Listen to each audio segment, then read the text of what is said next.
వాటి మీద యాక్చువల్గా ఈరోజు నేను రేరా ఆఫీస్లో ఈరోజు వాళ్ళకి సంబంధించిన ఇబ్బందులు ఏదన్నా ఉంటే డిస్కస్ చేస్తామని 167 అప్లికెంట్స్కి, అంటే 167 అప్లికెంట్స్ షార్ట్ ఫాల్స్ వేసి ఉన్నారు.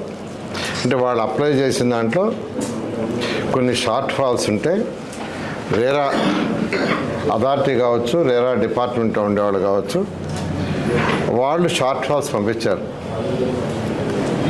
అయితే వాళ్ళు యాక్చువల్గా కొన్ని కంప్లైంట్స్, కొన్ని షార్ట్ ఫాల్స్ మేము చేసిన అవి సాల్వ్ కావట్లేదని రిప్రజెంటేషన్ అది రావడం జరిగింది.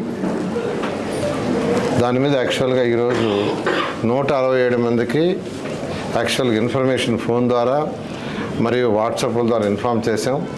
అది మీ టీవీల ద్వారా కూడా తెలియజేసాం. మీరు రండి, దాని మీద డిస్కస్ చేస్తామని. దాదాపు ఒక 30 మంది క్లయింట్స్ వచ్చారు. వాళ్ళలో ఒక 30 మంది ప్లస్ అసోసియేషన్ వచ్చారు.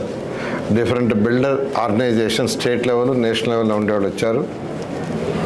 వాళ్ళతో చాలా డీటెయిల్గా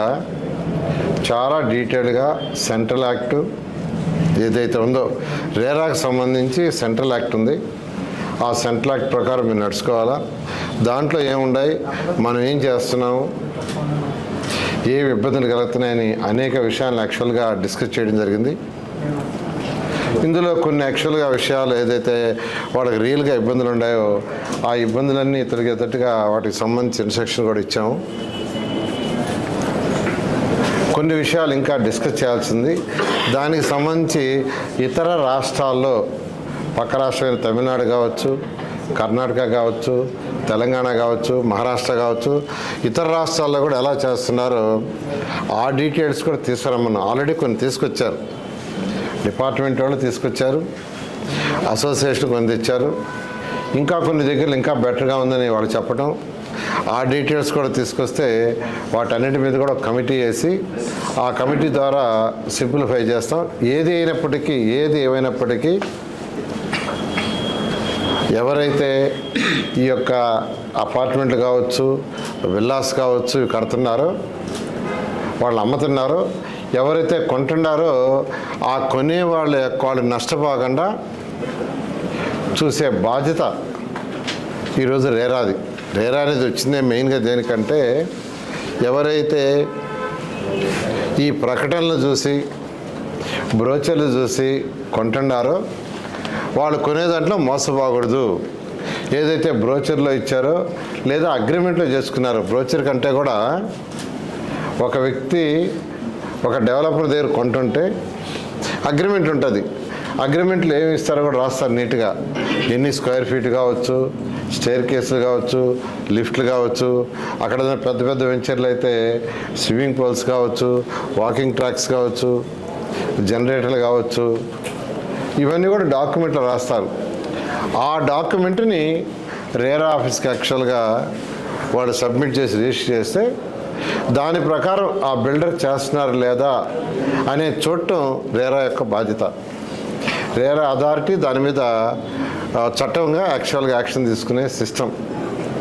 దాంట్లో కొన్ని చిన్న ఇబ్బందులు ఈరోజు వాళ్ళు పడుతుంటే దాని మీద యాక్చువల్గా వాళ్ళ డిస్కస్ చేసాం. దాంట్లో రేరా మెంబర్స్ కూడా ఉన్నారు, సెక్రటరీ గారు ఉన్నారు, వాళ్ళందరితో డిస్కస్ చేసాం. దాదాపు మెజారిటీ క్లారిఫై చేసాం. ఒక 4-5 ఇష్యూస్ ఉంటే వాటి మీద మళ్ళా ఇంకొక 10 days తర్వాత కూర్చుంటాం. ఈ లోపల ఇతర రాష్ట్రాల్లో కూడా ఎలా జరుగుతుందో ఆ డేటా తెప్పించమని ఈరోజు చెప్పడం జరిగింది. ఈ రేరా అనేది యాక్చువల్గా 2016 యాక్చువల్గా చట్టం అమల్లోకి వచ్చింది. దాని రూల్స్ 2017 నుంచి పెట్టాం. అప్పుడు తెలుగుదేశం గవర్నమెంట్ ఉండేది 2014-19లో. దీంట్లో ఒక మెయిన్ ఏంటంటే దాదాపు 167 అప్లికేషన్స్ పెండింగ్ ఉన్నాయి. 167. ఇవన్నీ కూడా ఎటువంటి పరిస్థితుల్లో కూడా ఈ మంత్ ఎండ్కి క్లోజ్ చేయాలని యాక్చువల్గా అధికారులకు ఆదేశించారు. కావాల్సింటే 2-3 మీటింగ్లు పెట్టుకుంటాం. ఇవాళ డేట్ 6. మీరు అథారిటీ మీటింగ్లు కూడా వీక్లీ 2 పెట్టుకోమని చెప్పాను. వీక్లీ 2 పెట్టుకొని అవి కంప్లీట్ చేయండి. ఎందుకంటే గత ప్రభుత్వంలో ఎన్నో ఇబ్బందులు పడ్డారు. ఆ ఇబ్బందులన్నీ ఓవర్కమ్ కావాలంటే ఇది చేయక తప్పలేదు. ఖచ్చితంగా బిల్డర్స్ అందరూ చెప్తున్నాను, ఈ నెలాఖరు లోపల మీ 167 పెండింగ్లో ఉండే వీలైనంత మ్యాక్సిమం కంప్లీట్ చేస్తాం. అయితే ఏదైతే వాళ్ళు షార్ట్ ఫాల్స్ ఇచ్చారో ఆ షార్ట్ ఫాల్స్ అన్నీ సబ్మిట్ చేయమని చెప్పాను. ఇది ఎక్కువగా ఆఫ్లైన్లో జరుగుతుంది. ఇది కూడా నెలాఖరు లోపల 100% ఆన్లైన్ సిస్టము తీసుకురావడం జరుగుతుంది. అదేవిధంగా టీడీఆర్ బాండ్స్, ఈ రాష్ట్రంలో టీడీఆర్ బాండ్స్ది మేజర్ సమస్య అయింది. తణుకులో జరిగిన అవకతవకలతో ఈరోజు ఆ టీడీఆర్ బాండ్లని యాక్చువల్గా ఆపక తప్పలేదు. మిగతా దగ్గరలో కూడా టెంపరీగా కొద్ది రోజులు ఆపాం. అయితే కన్స్ట్రక్షన్ యాక్టివిటీ కుంటుపడకూడదని అవన్నీ రిలీజ్ చేశాం. అయితే మొన్నటి నుంచి దీని మీద నేనే స్పెషల్ డ్రైవ్ పెట్టాను. దాదాపు 1400 పైన పెండింగ్ ఉంటే మొన్న మధ్యాహ్నం అంటే సండే కాదు ఫ్రైడే మధ్యాహ్నం నేను కాన్ఫరెన్స్ తీసుకొని డిస్కస్ చేశాను.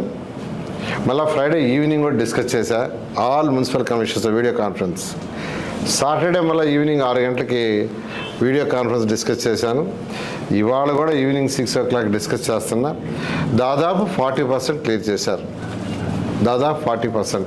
అయితే వాళ్ళకు కూడా కొన్ని చిన్న ఇబ్బందులు ఉన్నాయి. ఆ ఇబ్బందులకు కావాల్సిన సొల్యూషన్స్ కూడా చెప్పడం జరిగింది. ఇవాళ ఈవినింగ్ కూడా 6 గంటలకి కాన్ఫరెన్స్ ఉంది. మొత్తం రాష్ట్రంలో యాజ్ ఇట్ ఈస్గా 822 పెండింగ్ ఉన్నాయి.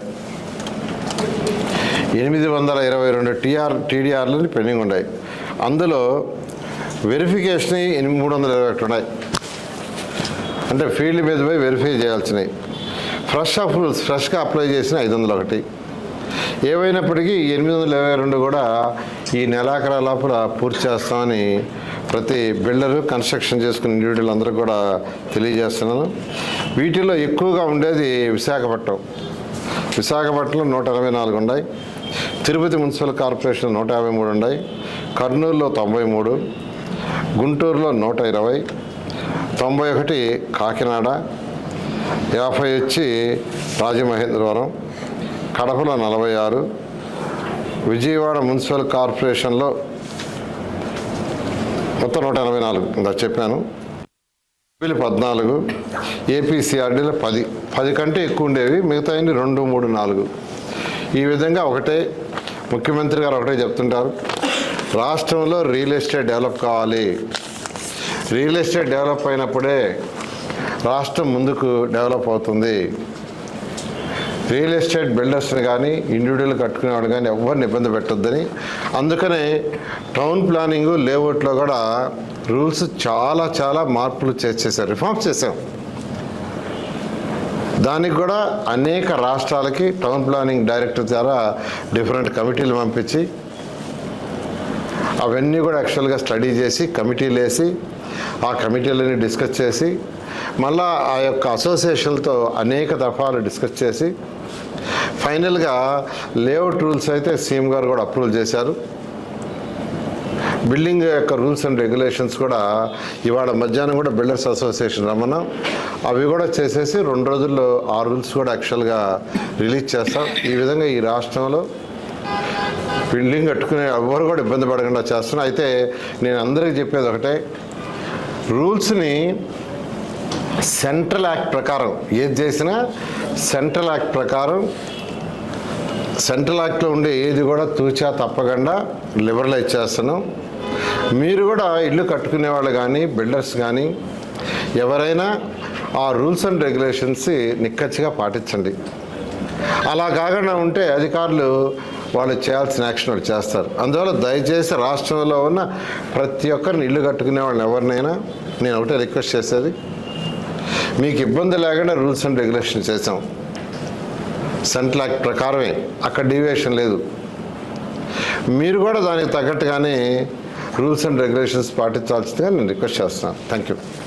సార్, బీపీఎస్సీ ఎంట్రన్స్కి సంబంధించి ఎప్పుడో 2018 నుంచి ఆ తర్వాత మీరు చెప్పినట్టు డీవియేట్ అయినవి చాలా ఉన్నాయి. అట్లాంటి వాటికి మళ్ళీ ఏమైనా ఇచ్చి యాక్చువల్గా ఏంటంటే వాటి విషయం సంబంధించి కోర్టు ఒక డైరెక్షన్ ఇచ్చింది. అందువల్ల దాన్ని యాక్చువల్గా సెక్రటరీ గారు తర్వాత లీగల్ ఒపీనియన్కి ఇచ్చున్నాం. వాళ్ళు స్టడీ చేస్తున్నారు. దాని మీద క్లారిటీ వస్తే దాని మీద ముందుకు పోతుంది. ఎందుకంటే ఒకసారి కోర్టు ఇష్యూ ఉన్నప్పుడు మన పార్టీకి మనం డిస్ట్రిక్ట్ చేసుకున్నది కాబట్టి దాన్ని పరిశీలి చేస్తున్నాం. Thank you.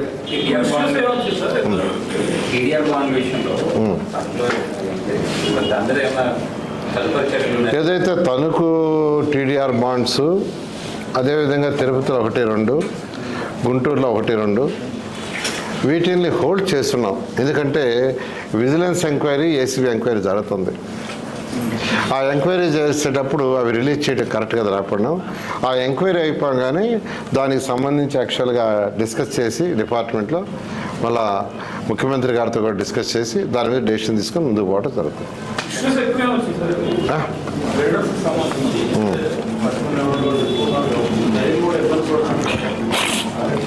అంటే ఇక్కడ ఎక్కువగా ఏంటంటే ఈ రేరాలో వచ్చిన మెజారిటీ ఇష్యూస్ ఏంటంటే కట్టేశారు బిల్డింగ్స్, క్లోజర్ అంటే వీళ్ళు ఎప్పుడు క్లోజర్ చేయాలా, తర్వాత రెస్పాన్సిబిలిటీ ఎప్పుడు దాకా ఇన్ని సంవత్సరాలు అంటే రేరా సెంట్రల్ యాక్ట్లో ఏముంది, వీళ్ళు ఏం పెట్టారు అంటే సెంట్రల్ యాక్ట్లో లేనివి కూడా కొన్ని ఇక్కడ యాక్చువల్గా ఇంప్లిమెంట్ చేయడం జరిగింది. దాని మీద ఈరోజు డిస్కస్ చేసి సెంట్రల్ యాక్ట్లో ఏముండే దాని ప్రకారం ప్రజలకు ఇబ్బంది ఏమైనా చేసేటట్టుగా కొన్ని లిబరలైజ్ చేసాం. మెయిన్గా వాళ్ళు అడిగే వాటిలో కొంత జెన్యూనిటీ ఉంది. బిల్డింగ్ నువ్వు కట్టావు, క్లోజ్ అయిపోయింది, దాని ఎన్ని రోజుల వరకు మా బాధ్యత, ఎన్ని రోజుల వరకు మా బాధ్యత అంటే స్ట్రక్చరల్ కన్స్ట్రక్షన్ వాళ్ళ బాధ్యత లాంగ్ పీరియడ్. అట్ట కాకుండా దాంట్లో జనరేటర్ పెట్టారు, దాంట్లోకి వచ్చి ఓనర్స్ జాయిన్ అయ్యారు కొన్నవాళ్ళు, అసోసియేషన్ ఫామ్ అయింది, జనరేటర్ మధ్యలో చెడిపోతుంది ఫ్రీక్వెంట్గా, ఎవరి బాధ్యత? గ్యారంటీ ఉంది కొనడానికి, ఆ గ్యారంటీ అసోసియేషన్కి ఇచ్చాం, అది అసోసియేషన్ వాళ్ళు చూసుకోవాలి. కానీ మా బిల్డర్స్ మీద కేసులు వేస్తే అట్లా ఇలాంటి చిన్న చిన్న ఇష్యూస్ ఉంటే వాటన్నిటికి కూడా క్లారిటీ ఇచ్చాం ఎలా చేయాలనేది. అది జరిగింది. ఇబ్బంది పెడుతున్నారు అంటే ఒక కేసు వచ్చింది యాక్చువల్గా. ఆ కేసులో ఏంటంటే వాళ్ళు డబ్బులు పూర్తి కట్టలా, 20 లక్షలు కట్టాలని యాక్చువల్ డెసిషన్ కూడా ఇచ్చారు. ఇది రేరా వాళ్ళని ఇచ్చింది అథారిటీ. రేరా అథారిటీ ఎవరైతే కంప్లైంట్ చేశారో రిజిస్ట్రేషన్ చేయలేదని వాళ్ళకి రేరా అథారిటీ 20 lakhs బ్యాలెన్స్ ఉంది, ఈ పే 20 lakhs వాళ్ళు చేస్తారని చెప్పారు. దాని మీద యాక్చువల్గా రేపు 21వ తేదీ మళ్ళీ అథారిటీ కూర్చుంటుంది. ఆ రోజు వాళ్ళని పిలిచి యాక్చువల్గా దాని మీద డిస్కస్ చేస్తారు. యాక్చువల్గా బేస్తారం రోజు రిలీజ్ చేస్తాం. థర్స్డే టైం పెట్టాము. థర్స్డేకి యాక్చువల్గా ఫైనల్గా all rules and regulations regarding buildings and layouts ఏదైతే రిఫార్మ్స్ చేసామో అది కూడా సెంట్రల్ యాక్ట్ ప్రకారం ఏదైనా చేసామో అవన్నీ కూడా రేపు థర్స్డే యాక్చువల్గా రిలీజ్ చేయడం జరుగుతుంది. జీవనప్పుడు ఓకే. బిల్డర్స్ యాక్చువల్గా వచ్చి మేము కొన్ని ఇబ్బందులు పడుతున్నాం సార్, మీరు యాక్చువల్గా దాని మీద పరిశీలి చేయమంటే ఈరోజు నేను సెక్రటరీ గారు తర్వాత మెంబర్స్ కూడా వచ్చారు.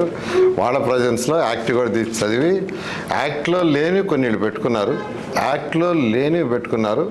యాక్ట్లో లేనివన్నీ ఎందుకు పెట్టారని నేనే క్వశ్చన్ చేశాను. వాటిల్లో మెజారిటీని యాక్చువల్గా తీసేయటం జరిగింది.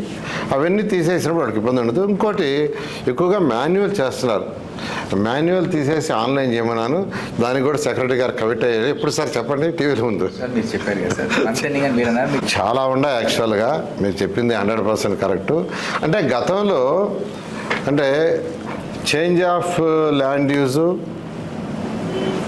సరిగా జరగనందువల్ల నేను యాక్చువల్గా మా సెక్రటరీ చెప్పింది ఏంటంటే ఆ మీటింగ్ వారానికి 2 సార్లు పెట్టమన్నా, పెట్టి ఎప్పటికప్పుడు డిస్పోజ్ చేస్తున్నారు. దాని మీద కూడా యాక్చువల్గా ఒక మీటింగ్ పెడతా త్వరలో. మీటింగ్ పెట్టి ఎవరో ఇబ్బందిని పిలిచి దాని మీద తీసుకుంటే దాన్ని కూడా ఆన్లైన్ చేసి 100% లిబరలైజ్ చేయడం జరుగుతుంది. Okay, thank you.